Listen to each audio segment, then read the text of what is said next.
Hello students, welcome to my channel. आज video रे तु मानकर सप्तम श्रेणी विज्ञान बहिर जंगल संपद ए चैप्टर रो प्रश्न उत्तर गुडी आलोचना करनेबा। ता सहित तुम मानकर परीक्षा उपयोगी इंपोर्टेंट क्वेश्चन आंसर गुडी को डिस्कशन करनेबा।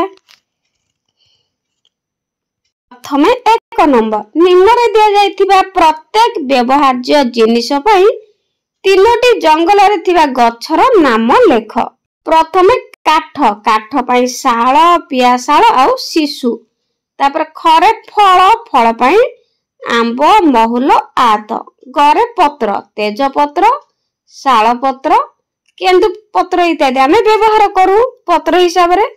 2 नंबर जंगल को काहे की प्राकृतिक संपद कहिबा उदाहरण सह दर्शाओ। तो जंगल को प्राकृतिक संपद काहे की कहिबा बहुत इंपोर्टेंट क्वेश्चन, भलो भाबरे मन रखिबो। उत्तर जंगल रो हमें काठ पत्र विभिन्न फल झुणा लाख औषध आदि पाई थाउ।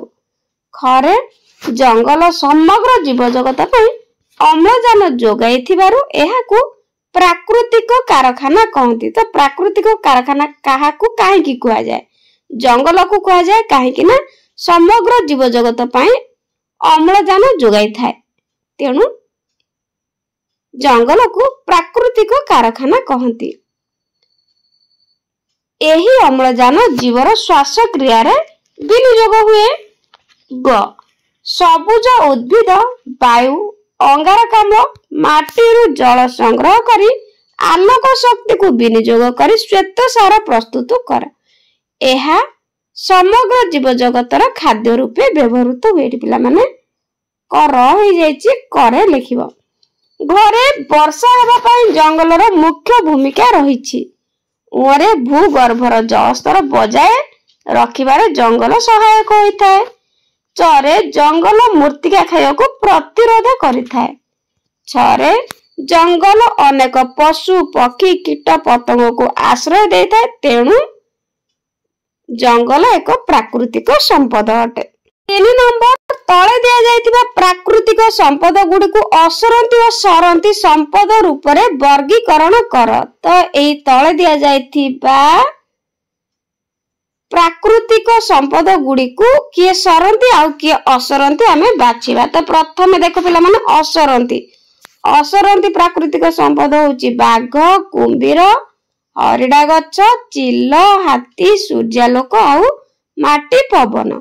सरंती प्राकृतिक संपद है कोयला खनिज तैल। भल भाव मन रखिबो। 4 नंबर शीत दिने गरम लागिबा बा हाथी फल गाँ और शहर को आसी धन जीवन नष्ट करिबा परि परिस्थिति प्राकृतिक भारसाम्य व्याहत हेबारु सृष्टि होउची।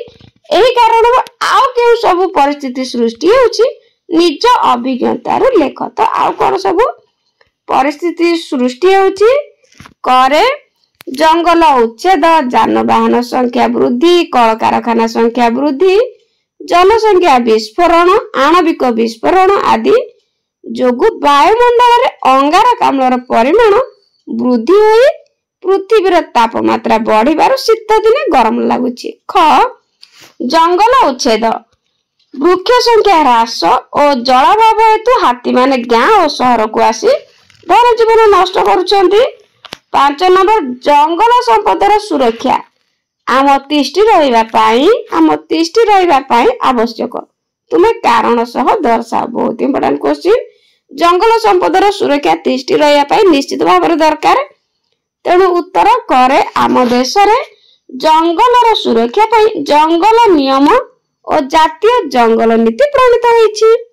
खरे 1972 मसिया मन रखिबो पिला माने 1972 मसिया वन्य जीवन सुरक्षा आईन प्रणयन करा जाय। 1991 रे एहा संशोधन करा जायछि। एथिरे वन्य जंतु शिकार वन्य जीवी को चमड़ा और हाड़ एवं दांत प्रभृति व्यवसाय और व्यवहार को निषेध करा जायछि। गरे जंगल सुरक्षा पाई आम देश रे प्राय 73 जातीय उद्यान मन रखिबो। 73 जातीय उद्यान 416 अभयारण्य अभयारण्य संख्या होची 416 ଆଉ 12ଟି जीवमंडल संरक्षित संस्था रही। घरे एगुड़िक पिला सर्ट क्वेश्चन भल भाव मन रखिब। घरे आम राज्य ओडिशार मयूरभंज जिलार शिमिलीपाल को एक संरक्षित जीवमंडल, केन्द्रापड़ा जिलार भितरकनिका को जातीय उद्यान और चिलिका हृद को विदेशरू आसुथिबा पक्षी मानक पई एक अभयारण्य रूपे मान्यता दिया जायछि। मन रखिब मयूरभंज जिल्ला रे शिमिलीपाल को एक संरक्षित जीवमंडल एवं केन्द्रापड़ा जिल्लार भितरकनिका को जातीय उद्यान और चिलिका हृद को विदेशरू आसुथिबा पक्षी मानक पई एक अभयारण्य रूपे मान्यता दिया जायछि। शॉर्ट क्वेश्चन बहुत इंपोर्टेंट। तो एथिपाई आम समस्तंकर सहयोग आवश्यक, कारण केवल नीति नियमर किछि अर्थ नाही। 6 नंबर जंगल ध्वंस पाइबा पछरे थिबा 5टी कारण। हमर जो जंगल ध्वंस होछि तार 5टी कारण कोन? Important question.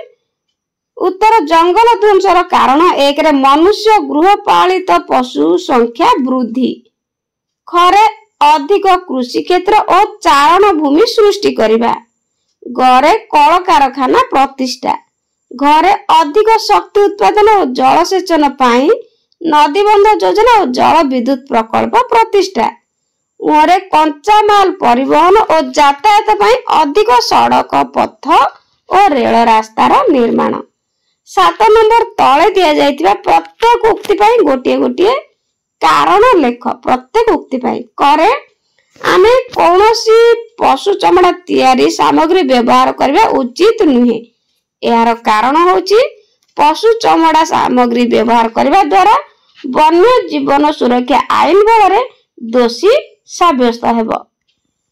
खरे पृथ्वी पृष्ठर विलुप्त डायनोसर परि बाघ प्रजातिर पशु लोप पाइजिबा आशंका करा जाउची। यार कारण होची जंगल परिमाण ह्रास पाउची और बाघर खाद्यर अभाव देखा जाउची। गरे प्राकृतिक भारसाम्य पुनः स्थापित करी मनुष्य भविष्य रे एक सुस्थ परिवेश सृष्टि करि परिबो बोली आशा करा जाए। तो यार कारण होची जातीय उद्यान, अभयारण्य और संरक्षित जीवमंडल आदि प्रतिष्ठा करा गलानी। घरे तुमे परिवेशर अवक्षय और प्रदूषण रोकिबा पई दृढ़ पदक्षेप नहीं पारिबो बोली शिक्षक विश्वास करती, कारण आमे ए विषय उचित शिक्षा लाभ करी सचेतन अछु। तो पिला माने वीडियो केमती लागला बुझी पारलो कि नहीं मते कमेंट रे निश्चित जणाइबो। तो ठंडा हो जाइछि, गला मध्य खराब अछि, भलो सुबु नथिबो मु जानि पारुछि, तेन एडजस्ट कर नबो। आज पाई रहउछि मन देखि पाठ पढ़ा पढ़ी करिवो। God bless you.